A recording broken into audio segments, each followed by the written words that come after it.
Bien-aimés dans les Seigneurs, je vous dis encore bonjour, que Dieu vous bénisse. C'est encore moi l'apôtre Kadi. Nous allons parler de la suite du thème que j'ai développé la fois dernière sur la prison satanique. Aujourd'hui, nous allons parler sur les conséquences de la prison satanique. Comment savoir une personne qui se retrouve dans une prison satanique? Comment savoir ce qui se passe? Une personne emprisonnée sataniquement, quelles sont les conséquences? Quels seront les symptômes visibles de la vie de cette personne? La fois dernière, j'ai parlé de la prison satanique, ceux qui s'est retrouvé dans la prison, comment les parents, ils ont vendu les âmes de leurs enfants. J'avais donné des versets sur le livre du roi, que les deux mamans qui se sont convenus de manger leur propre fils, c'est ce qui se passe dans nos vies, bien-aimés. C'est ce qui se passe dans la plupart des cas de plusieurs familles, où ils se retrouvent juste victimes parce que les parents ont fait des alliances entre autres et les enfants sont juste en train de subir les conséquences. Voilà pourquoi nous allons lire directement dans le livre de Jérémie 35. Jérémie 35, verset 2 jusqu'au verset 11. Je lis au nom de Jésus. Va à la maison des Récabites et parle-leur. Tu leur conduiras à la maison de l'Éternel dans une des chambres et tu leur offriras du vin à boire. Et j'ai pris Jézania, fils de Jérémie, fils de Abanaziani, ses frères, tous ses fils et toute la maison des Récabites. Je leur conduisis à la maison de l'Éternel dans la chambre des fils de Hanan, fils de Gidalia, homme de Dieu près de la chambre de chef. Au-dessus de la chambre de Maïsaja, fils de Shalom, garde du seuil. J'ai mis devant les fils de la maison des Récabites les coupes pleines de vin et des calices, et je leur dis, buvez du vin. Mais ils répondirent, nous ne buvons pas du vin, car Jodadad, fils de Récab, notre père, nous a donné cet ordre. Vous ne boirez jamais du vin, ni vous, ni vos fils, et vous ne bâtirez point de maison, vous ne sèmerez aucune semence, vous ne planterez point de vignes, et vous n'en posséderez point. Mais vous habiterez sous des tentes toute votre vie, afin que vous viviez longtemps dans les pays où vous êtes étrangers.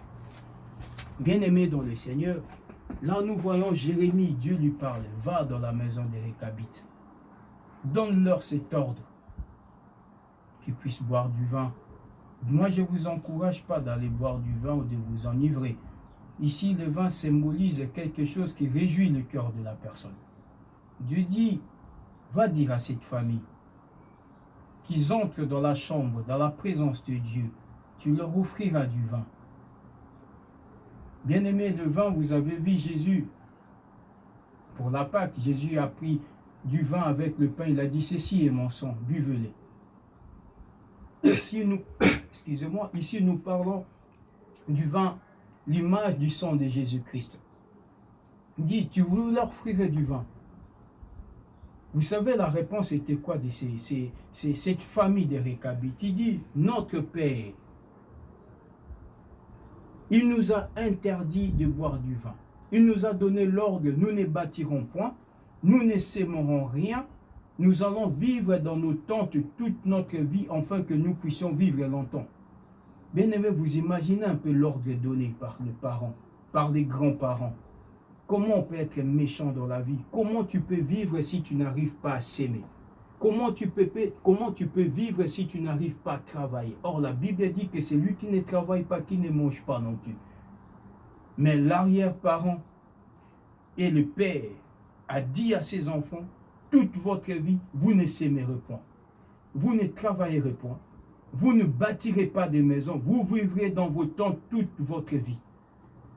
Bien aimé, c'est ce qui se passe dans la plupart des cas dans la vie de plusieurs personnes. Voilà pourquoi aujourd'hui j'ai voulu parler sur les conséquences des personnes qui sont dans des prisons sataniques. Qu'est-ce que vous allez remarquer? Vous allez voir la plupart des gens qui vivent dans des prisons sataniques, ils ont tout le temps des interdits. Vous ne ferez pas ceci. Ils ont des kintoidi. Toi, tu vas épouser ta cousine, tu vas épouser ta nièce.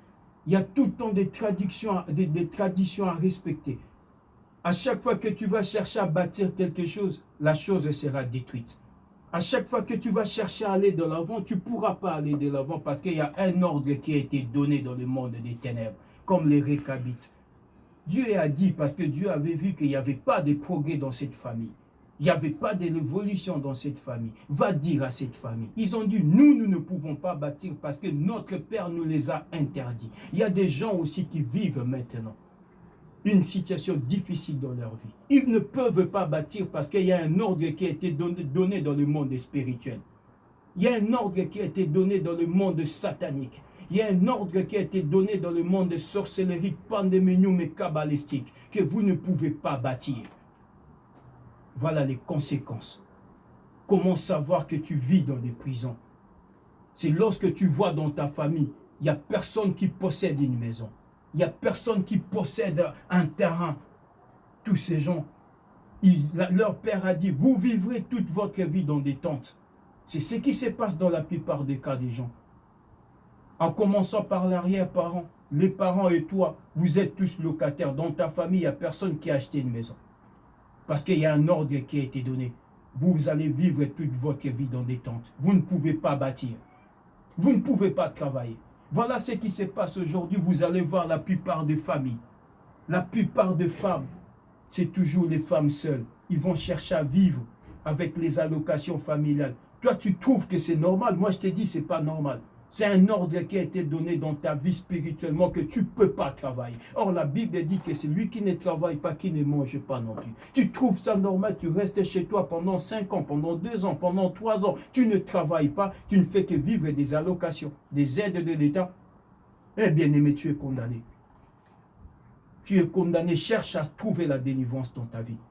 Cherche à travailler, car la Bible dit tout travail procure de l'abondance. Que celui qui travaille, bien aimé, à un moment donné, il connaîtra l'abondance dans ta vie. Comment tu veux être évolué si tu n'arrives pas à travailler? Comment tu peux aller de l'avant si toi tu ne travailles pas? Ce n'est pas de ta faute, bien aimé. C'est parce qu'il y a un ordre qui a été donné. C'est lui qui me suit qui dit Amen.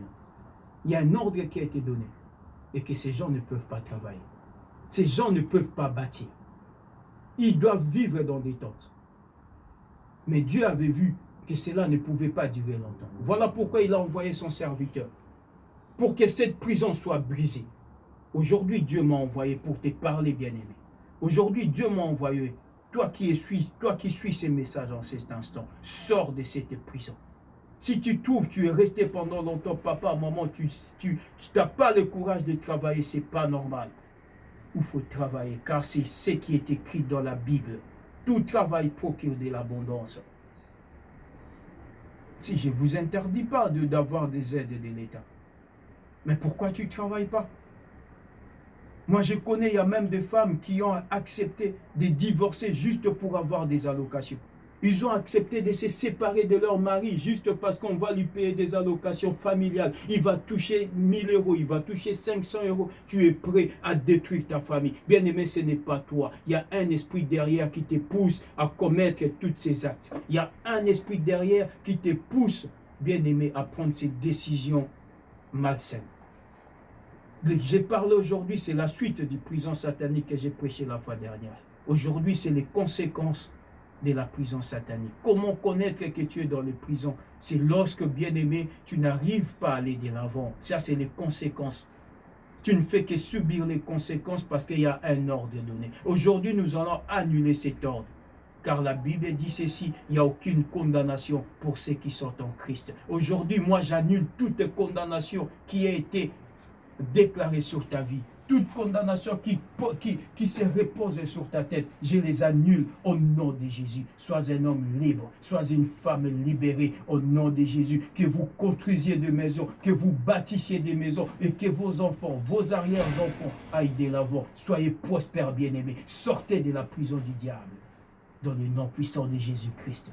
Sois un homme libre, femme, homme. Sois une personne libérée, ma bien-aimée sœur en Christ, toi qui me suis maintenant. Dieu a donné cet ordre, afin que tout le monde soit libre. Si je suis en train de faire ces messages, c'est parce que la plupart des gens sont encore dans des prisons. Les conséquences de la prison satanique. Les conséquences de la prison satanique. Vous allez voir dans votre famille, toute la lignée de votre famille. C'est qui a bâti une maison? Qui a acheté? Personne. C'est qui s'est marié? Personne. Tous, vous tournez en rond. Je ne suis pas là pour vous condamner. Je ne condamne personne. Je ne fais que prêcher la parole. Comme la Bible dit, c'est lui qui entend mon voix, il ouvre. Moi, l'Éternel, j'entrerai. Aujourd'hui, tu attends la voix du Seigneur. Bien-aimé, ouvre ton cœur, afin que Dieu te délivre.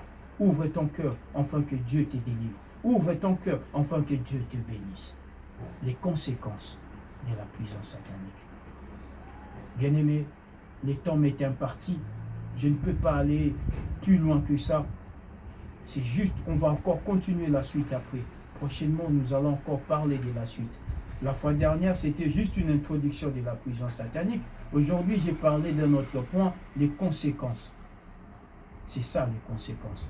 Il y a un ordre donné dans une famille qu'on a lu dans le livre de Jérémie 35, verset 2 jusqu'au verset 11.